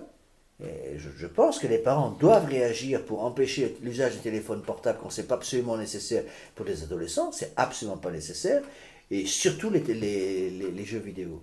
Bon, l'usage de l'Internet, c'est pareil. Malheureusement, dans le système éducatif moderne, de plus en plus, on utilise Internet à longueur de journée. Bon, alors, encore une fois, pour un adulte, il peut y avoir des raisons professionnelles, bon, c'est bien pratique. Mais ça aide, je reconnais. Mais encore une fois, pas devenir esclave de ces choses-là. Ici, j'ai mis une petite prière que j'aime bien, j'ai trouvé dans la lettre des Dominicains d'Avrier, à propos de la télévision. C'est pareil, avant, moi j'avais marqué ça quand, autour des années 70, 75, donc j'étais tout jeune séminariste, en 1974. Je me rappelle très bien, dans la chapelle de la Fraternité Saint-Pédis, autour des années 70, 74, pratiquement il n'y avait pas de télévision dans la famille. Très peu de familles avaient la télévision. Et bien, actuellement c'est l'inverse, hein. Dans la fraternité je parle. Dans la fraternité, pratiquement, le nombre de familles qui n'ont pas la télévision, c'est devenu un petit peu une élite, quoi. Vous voyez? Donc là, attention. Donc là, voilà cette prière qui est assez belle. Seigneur, vous qui êtes bon, qui protégez les petits de la terre, je voudrais vous demander une faveur, transformez-moi en télévision. Pour que mes parents s'occupent de moi comme ils s'occupent d'elles, pour qu'ils montrent le même intérêt à mon égard qu'à son égard. C'est grâce à la télévision que ma maman peut voir son feuilleton préféré et que mon papa écoute les informations. Je voudrais parler comme certains animateurs. Quand ils parlent, toute la famille se tait pour les écouter, avec grande attention et sans les interrompre. Je voudrais qu'on ait pour moi cette préoccupation qui anime mes parents. Lorsque la télévision est en panne, très vite ils appellent un technicien. Je voudrais être une télévision pour être le meilleur ami de mon papa et de ma maman, être leur héros préféré. Seigneur, s'il vous plaît, faites que je sois télévision, même si ce n'est que pour un jour. Mais c'est tout à fait ça. Deuxième principe. Apprenez à vos enfants la vraie politesse qui est la fleur de la charité. Et ça, je l'ai remarqué. Je vous ai dit, Charlie Hebdo, c'est l'amour de la vulgarité. Eh bien, il faut lutter contre ça pour interdire la vulgarité dans nos familles. Donc, il faut la pratique de la politesse par rapport au beau, au vrai, surtout la vulgarité, et contre la vulgarité, et contre la laideur, contre le faux, la pratique justement, on dit que la politesse, c'est la fleur de la charité, c'est tout à fait ça. Et cette vulgarité est de mise maintenant partout, et de nombreuses règles essentielles de politesse ont disparu. J'ai vu ça de plus en plus dans les familles. Vous voyez? Alors, il faut absolument réagir de ce côté-là. Et ça, bon, encore une fois, je ne dis pas que c'est comme ça dans toutes les familles. Hein. Ne faites pas dire ce que je n'ai pas dit. Mais, il faut bien avouer ce qui est, beaucoup de règles de politesse élémentaires ont disparu. Je veux dire, c'est du domaine naturel. La nature ne détruit pas la grâce ne détruit pas la nature. Elle l'élève. Et donc, il faut que ces règles soient là. Un enfant qui n'a jamais appris à dire bonjour, bonsoir, s'il vous plaît, merci, excusez-moi, comment il va faire pour prier? C'est quoi prier? Prière, c'est ça, c'est dire au bon Dieu bonjour, bonsoir, merci, s'il vous plaît, merci, au revoir, et puis pardon pour mes bêtises. Et bien, on voit le nombre de gamins dans les milieux catholiques de la tradition, s'il vous plaît, moins, encore une fois, dans les milieux de vacantistes, je reconnais, mais dans les milieux de la fraternité, c'est épouvantable. Des choses qui devraient être considérées comme ayant été acquises avant. Moi, j'ai vu des gamins de je sais pas, de 10-12 ans parler à un prêtre avec les mains dans les poches, par exemple. Bon, ben, je sais pas, moi j'aurais fait ça quand j'avais 10-12 ans, je me prenais une baffe de mes parents. Bon, et ça, c'est un gamin qui n'a jamais appris la politesse élémentaire. Bon, un gamin qui, je sais pas moi, parle avec ou se comporte avec un comportement tel qu'on attend ça d'un voyou, mais pas d'un gamin catholique. Vous voyez, donc là, je crois qu'il y a quelque chose à faire au niveau de la propreté vestimentaire, etc. Et encore une fois, ceci a des conséquences au niveau de la foi. Donc faire très attention. Je crois que là, c'est extrêmement important d'obliger les enfants à pratiquer ces formules de politesse. Je suis persuadé que s'il y a un gros problème au niveau de la prière, ça vient aussi de là, sur le plan naturel. Donc apprendre aux enfants à s'excuser, apprendre aux enfants à laisser passer les dames aux portes, apprendre les enfants les règles élémentaires de politesse. Et si on n'apprend pas ça à 10-12 ans, c'est pas à 20 ans qu'on les apprend, hein, c'est trop tard. Après, il manque des choses. Il y a beaucoup de gens qui se convertissent à 20 ou 30 ans, nous le disent, monsieur l'abbé, c'est très très dur pour nous parce qu'on n'a pas eu toutes ces choses qu'on aurait dû avoir considérées comme acquises ayant été acquises auparavant. Et donc, ça arrive beaucoup trop tard. Oui. Alors maintenant, on voit, même dans les milieux de la tradition parfois, surtout la fraternité Saint-Denis, j'ai vu ça énormément, eh ben des gamins qui sont à tu et à toi avec tout le monde. Des gamins de 10-12 ans qui tutoient des adultes dans les chapelles, des jeunes adultes dans la chapelle, alors que le bon sens élémentaire demande à ce gamin de dire, en parlant à cette personne, monsieur ou mademoiselle, et en utilisant le vouvoiement. Il appelle par le prénom en se tutoyant. Bon, dans le cadre de la famille, je veux bien, mais pas en dehors du cadre de la famille, attention. Vous voyez, c'est quand même des choses très importantes. Et là, il faut que les parents réagissent au niveau du vouvoiement. Je suis persuadé qu'une des grandes raisons de se laisser aller en matière, sur ce point particulier, c'est la destruction du vouvoiement. Donc il faut redonner ces lettres de noblesse au vouvoiement, surtout actuellement. Et apprendre aux enfants à dire vous. Je vois le nombre d'enfants, même quand ils me parlent, des petits de 5-6 ans qui me disent tu. C'est pas méchant. Mais ça, quand un gamin de 5-6 ans, dans les milieux de la tradition, me dit tu, on sent très bien que c'est un enfant qui n'a pas été éduqué de ce côté-là.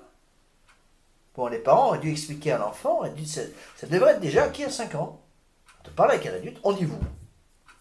Voilà, on dit utiliser les titres.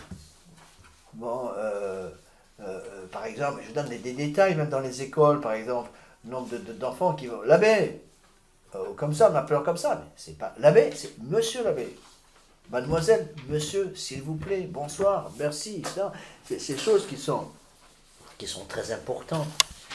Pourquoi? Parce que là, c'est le principe d'autorité qui est attaqué. Vous voyez, donc, le principe d'autorité fait les différences entre les gens. Et si vous maintenez le vouvoiement, vous maintenez la différence entre les gens. N'oubliez pas que la Révolution travaille toujours avec les mêmes mots. Liberté, égalité, fraternité. Un des mots clés, c'est le mot égalité. Ils veulent l'égalité entre tous les gens. C'est pour ça qu'ils ont supprimé le vouvoiement. Qu'ils suppriment le vouvoiement de plus en plus. Et littéralement, au point où vont les choses, ça va finir par être interdit. On va considérer que de vous voyez quelqu'un, ça va devenir interdit dans le monde moderne parce que ça fait les différences entre les gens. Vous voyez, donc il faut faire attention à ces choses-là. Moi, j'ai beaucoup souffert de ça dans les pays de langue anglaise. Beaucoup souffert de ça dans les pays de langue anglaise parce que le vouvoiement n'existe pas. Et le titre monsieur, madame n'existe pas non plus. Bonjour monsieur, ça n'existe pas en anglais. On dira bonjour monsieur, monsieur Tartampion, mais on ne dira pas bonjour monsieur seul, ça n'existe pas. Good morning sir, c'est pas un mot qui est vraiment utilisé. On ne dit pas good morning mister, ça n'existe pas en anglais. Et donc il faut réagir. J'ai énormément souffert quand j'étais aux États-Unis.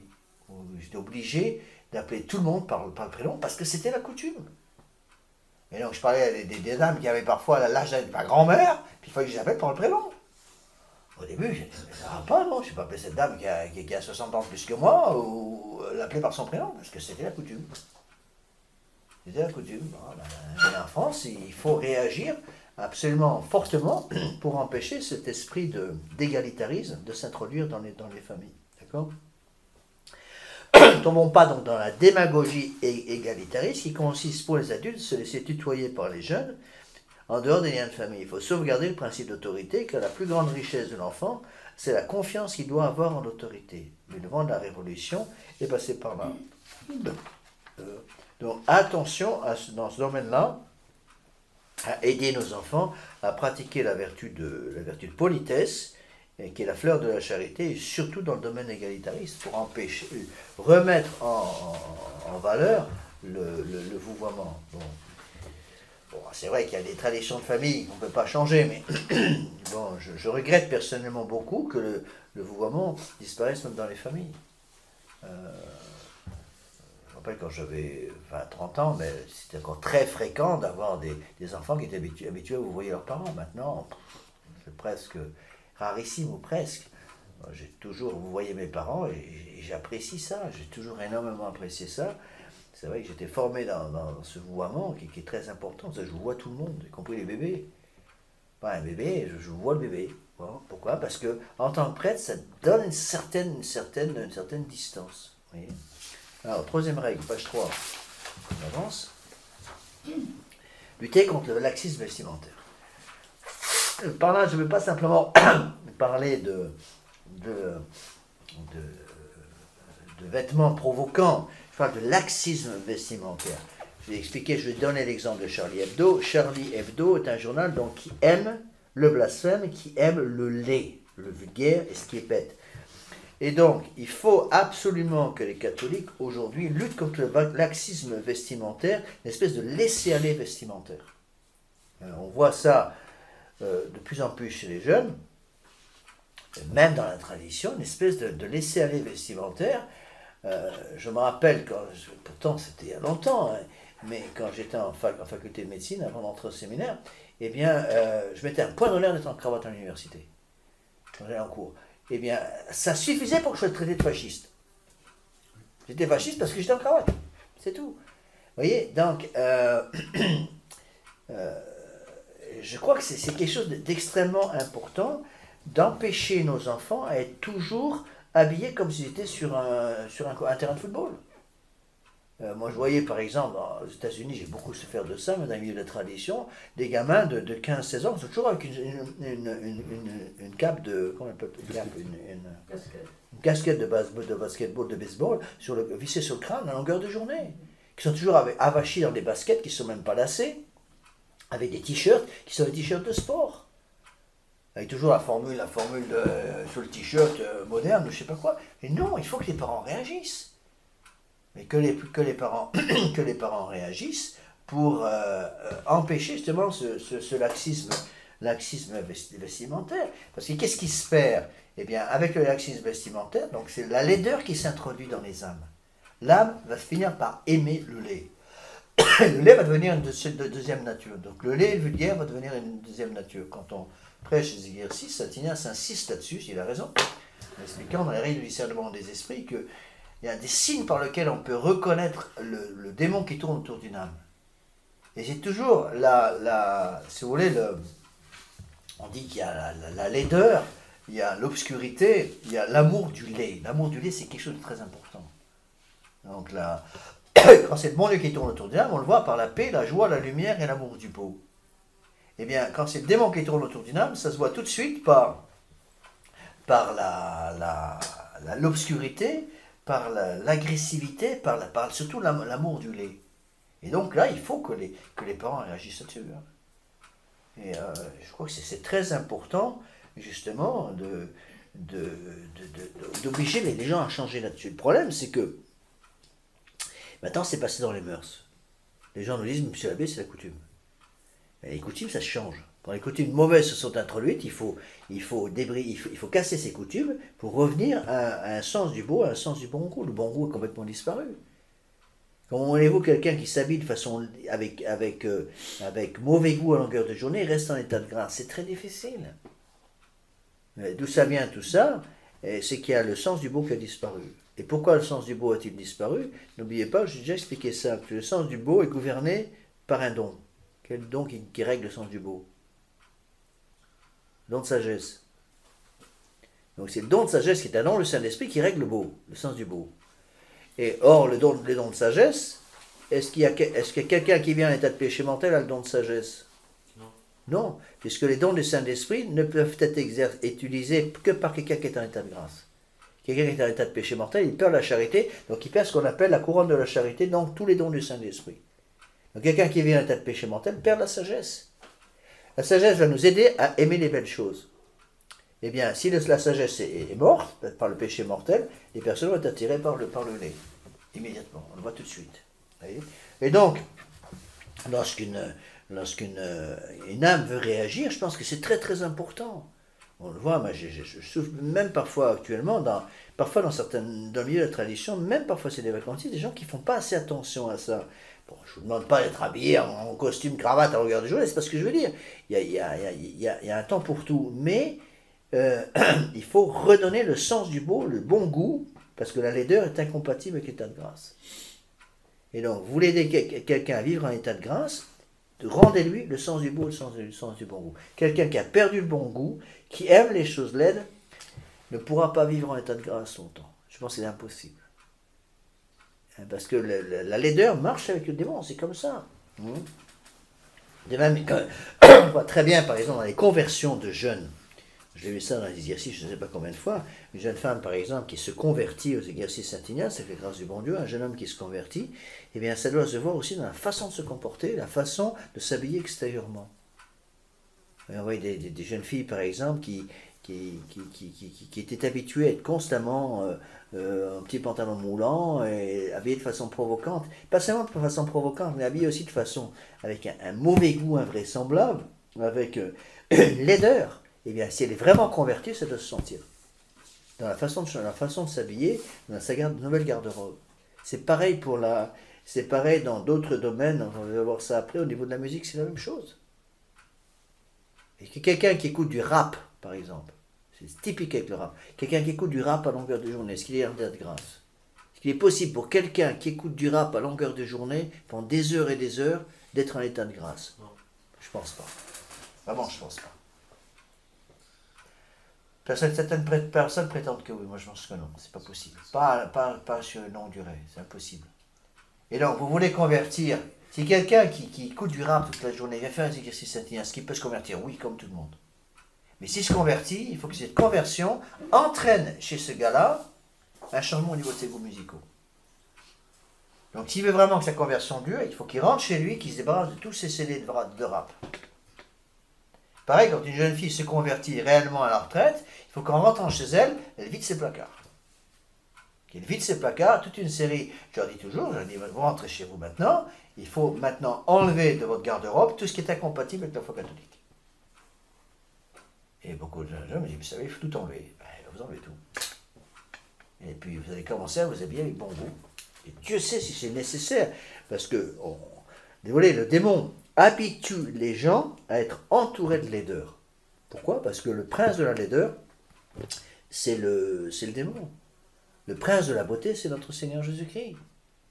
Vous regardez par exemple, c'est typique dans l'église moderne. Regardez une église romane du XIIIe siècle, tout est beau.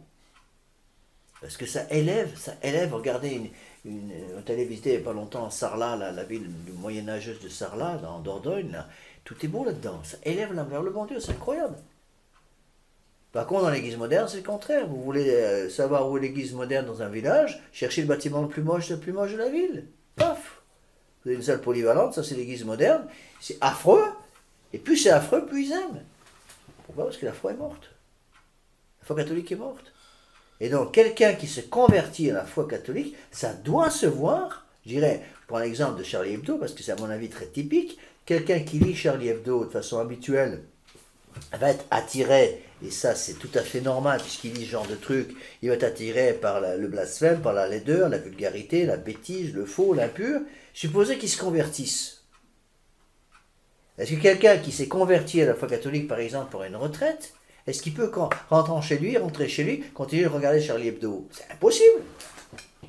C'est impossible s'il n'a rien compris. Il n'a rien compris. Sa conversion n'est pas sincère, n'est pas véritable. Imaginez un lecteur de Charlie Hebdo qui vient de faire la retraite, il se convertit avec la grâce du bon Dieu, il fait une bonne confession générale Deo Gratias, il rentre chez lui, il faut qu'il arrête la souscription d'abonnement, il faut qu'il arrête l'abonnement, qu'il arrête d'acheter ces choses-là. C'est pareil pour la musique, c'est pareil pour tout le reste. Imaginez quelqu'un qui a dans sa maison toute une série d'art, si vous voulez, de pièces plus ou moins artistiques qui sont au service du démon. Il faut qu'il enlève tout ça. Vous savez, le démon, il travaille avec l'art. C'est très clair dans le monde moderne. Il travaille avec l'art pour je voulais faire vivre les gens de façon habituelle et presque quasi permanente dans le lait. Si c'est très bien que si les gens sont entourés de leaders, petit à petit, ils vont s'habituer à ces choses-là. On le voit très bien. Moi, je vois, par exemple, ça m'est déjà arrivé de célébrer la messe traditionnelle, par exemple, chez parfois des visites. Le curé un peu moderne, mais je dirais un peu traditionnel, qui me propose gentiment, il sait que je suis dans le coin, il dit, vous savez, vous pouvez venir célébrer la messe à l'hôtel latéral dans l'église, et puis on vous fichera la paix, vous direz la messe, mais je ne pouvais pas utiliser son calice, je ne pouvais pas utiliser ses ornements, tellement c'était laid. Je ne pourrais pas célébrer la messe traditionnelle avec une chasuble arc-en-ciel de l'esprit de nouvel âge de l'église moderne, c'est impossible. Je ne pourrais pas célébrer la messe traditionnelle avec un calice de l'église de Vatican, c'est impossible, parce que tout est laid. Et donc je ne pourrais même pas célébrer la messe, je dirais, dans la messe traditionnelle, dans une église qui a été complètement profanée par l'esprit moderne. Oui. Donc, je crois que c'est très très important pour les parents qui ont compris ces choses-là, et surtout les jeunes qui se convertissent à la grâce du bon Dieu, ils comprennent beaucoup plus facilement. Les parents ont du mal, mais les jeunes comprennent. Et on voit tout de suite après ça, des jeunes qui prennent comme résolution de s'habiller avec goût. Ça aide. Pas que ça fait tout, mais ça aide beaucoup. Donc une jeune fille qui est toujours fourrée par exemple, en pantalon moulant, bon, qui prend la décision après la retraite d'arrêter de porter le pantalon, de porter une robe correcte, qui couvre les genoux en position assise, eh bien, ça va l'aider à être en état de grâce, à rester en état de grâce. Bon, évidemment, c'est pas facile, hein, parce que il y a une opposition de la famille très très souvent. Moi j'ai vu ça je sais pas combien de fois. Des personnes qui se convertissaient avec la grâce du bon Dieu complètement en retraite, avec des persécutions invraisemblables des familles catholiques, s'il vous plaît, dans la tradition. Moi, je me rappelle un cas particulier que j'ai en mémoire, une jeune fille qui s'est complètement convertie à une retraite et qui était habituée à sortir avec ses frères. Qu'elle envoie en boom, en surboom, on appelait ça les booms et les surboom à l'époque, en boîte de nuit avec ses frères. Elle a fait la retraite. C'est complètement convertie. Elle a complètement changé avec la grâce du bon Dieu. Donc elle rentre chez elle, et le samedi suivant, les frères viennent la voir en disant, bon, on sort en boîte ce soir, tu viens avec nous? Et non, je ne viens pas avec vous. Ben, ça va pas, qu'est-ce qui te prend? Ben, j'ai fait la retraite, je suis désolé, mais c'est fini tout ça, j'ai décidé d'arrêter. Bon, mais les frères sont allés faire les oeuvres en boîte de nuit jusqu'à 2h du matin. Le samedi suivant, ils repoussent leur soeur qui continue de dire non. Ils en ont parlé aux parents. Les parents commençaient à paniquer en disant, mais tu ne te rends pas compte, si tu ne vas pas sortir, tu vas devenir une bonne sœur à la maison, tu ne trouveras jamais un mari, etc. Tu as besoin d'aller en boum pour pouvoir trouver un mari. Et les parents ont immédiatement, alors que c'était les gens de la tradition, interdit à la personne en question de garder contact avec, par écrit ou par téléphone avec le prêtre, parce qu'ils se rendaient bien compte que la fille allait changer. Et que si la fille allait changer, ça allait pousser les parents à changer. Et ça ne voulait pas. C'est pareil au niveau de la musique. Un autre conseil que je donne ici, c'est sur le point numéro 5, page 3, surveillez très près la musique de vos enfants. Bon, j'ai vu des tas de cas comme ça, où des enfants changeaient complètement, enfin des jeunes adultes changeaient complètement leurs goûts musicaux, s'obligeaient à changer leurs goûts musicaux par une bonne retraite, et les persécutions des familles catholiques dans la tradition. Mais ça va pas, tu te rends pas compte. Des jeunes filles, par exemple, qui étaient habituées à être toujours fourrées, par exemple, en petit pantalon moulant, qui commençaient à s'habiller en robe. Bon, au début, ça allait, puis au bout d'un certain temps, les parents disaient, bon, attends, ça va, ça fait 15 jours que tu as fait la retraite, tu vas te remettre comme maman. Il y a un peu question, je reste comme ça. Eh bien, la persécution des familles qui interdisait absolument tout contact avec le prêtre pour être sûr que le prêtre n'ait pas une influence conservatrice sur les enfants. J'ai connu un cas aux États-Unis d'enfants de jeunes adultes qui commençaient à se convertir comme ça, avec la grâce du bon Dieu. Les parents ont déménagé du jour au lendemain pour couper l'influence du prêtre. Les parents dans la tradition. Parce qu'ils paniquaient à l'idée de le voir changer eux-mêmes. Ils disaient, si on laisse nos grands enfants changer là-dessus, ils vont avoir une influence considérable sur la famille et vont petit à petit nous obliger, nous parents, à changer certaines choses. Et ça, il n'y en a pas question. Donc j'ai mis d'autres petites choses, là, c'est des détails, mais c'est des détails qui n'en sont pas. Hein. Numéro 4, page 3. Donnez à vos enfants l'esprit de pénitence, surtout dans le domaine de la nourriture. C'est des petites choses, vous voyez, mais habituez par exemple les enfants à ne pas grignoter constamment entre les repas, à manger tout, à ne jamais dire j'aime pas ça. Ça, c'est une catastrophe au niveau de l'éducation, quand les mamans donnent à leurs enfants que des choses qu'ils aiment constamment. J'en ai déjà parlé. Ne pas quitter la table sans permission. J'ai vu ça constamment dans les familles. Des gamins qui quittent la table avant la fin du repas sans permission. Vous voyez, même des gamins qui sont incapables de rester en silence, de rester sans bouger pendant la sainte prière, la prière avant le repas ou après le repas. Pourquoi? Parce qu'ils n'ont jamais appris. Vous voyez, et toute une série de détails comme ça, c'est des manques d'éducation qui n'ont pas été donnés par les parents. Et après, ça fait des manques terribles, des carences terribles. Voilà. Il y aurait bien des efforts à faire dans la tenue à table, ne pas mettre ses coudes sur la table, ne pas manger avec ses doigts, bien tenir sa fourchette, ne pas servir sans permission, ne jamais dire je n'aime pas ça, aider à débarrasser la table en cours et en fin de repas, se tenir immobile pendant bénéciter les grâces. Des choses qu'on voyait très bien au niveau des séminaristes qui étaient incapables de faire ça parce qu'ils n'avaient jamais appris. Jamais appris. Je dis, c'est un tel degré. À l'époque, c'était l'abbé Williamson, quand j'étais aux États-Unis, m'avait demandé de reprendre des camps d'enfants dont je m'étais occupé pendant que j'étais jeune prêtre en France, des camps d'entraînement de Sainte-Espérance, où j'avais suivi les principes d'éducation de Mlle du Squelette de l'école de la Pérodéon. Et en France, ça a relativement bien marché, et on a voulu, l'abbé Williamson me dit, vous devriez faire ça aux États-Unis.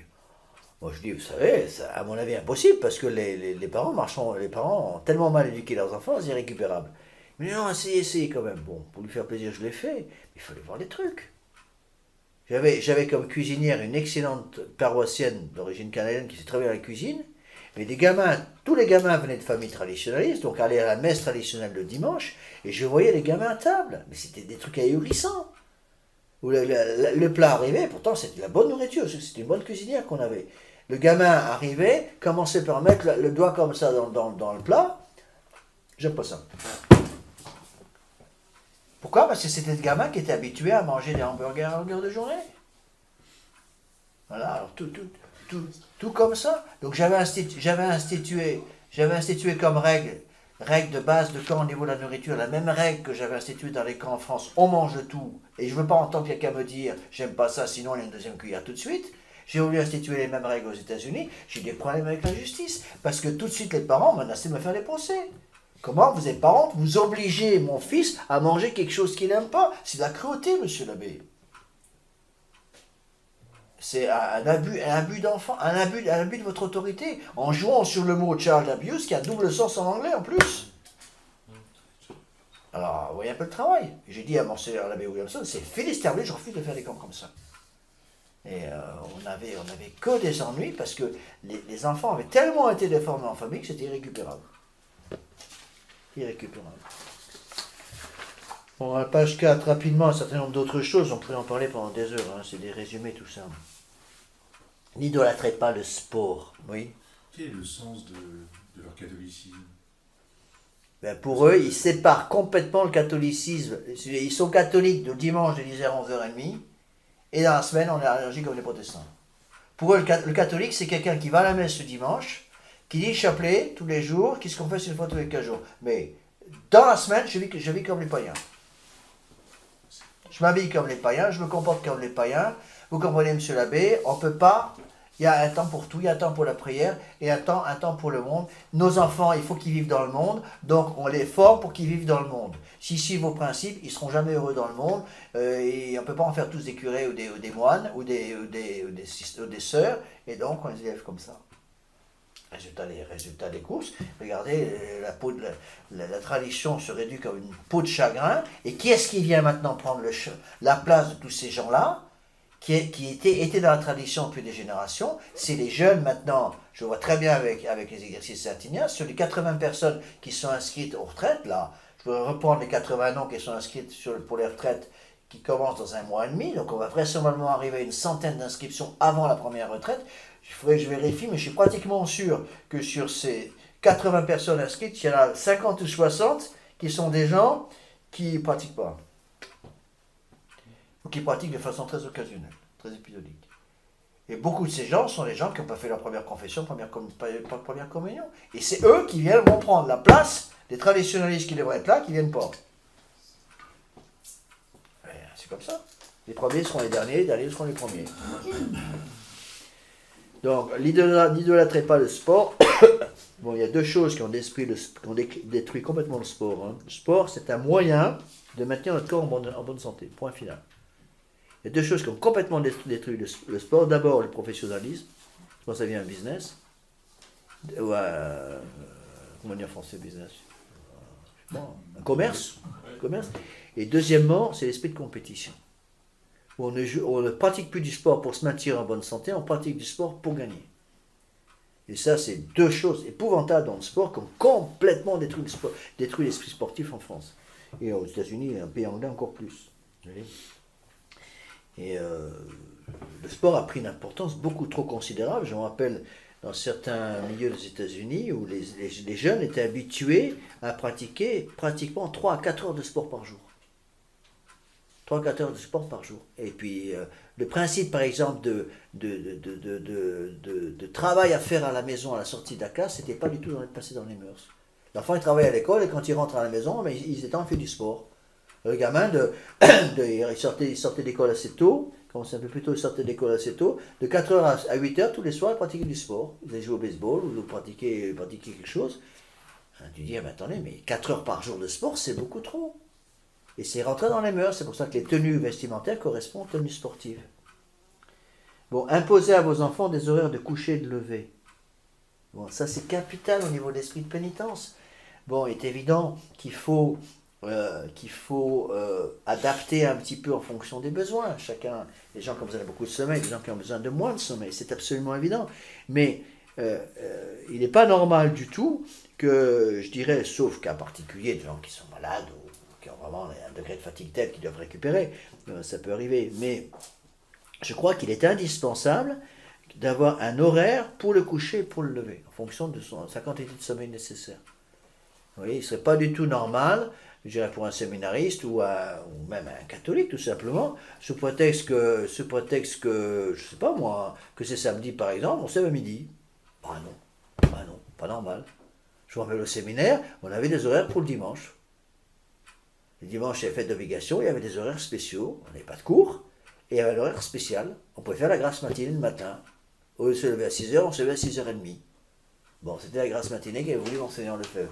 Bon, ici je suis un peu libéral et je vous laisse dormir, là, les jeunes, là, quand je ne suis pas là le matin pour récupérer un peu, mais je pense qu'il faudrait quand même faire un petit peu attention. On dit, bah, Seigneur, je peux dormir jusqu'à 2h l'après-midi. Non, vous voyez, il faut s'imposer un minimum d'esprit de pénitence dans ce domaine-là, quoi. Vous voyez. Alors, j'ai mis d'autres choses là. Imposer à vos enfants des règles de propreté, c'est pour les petits.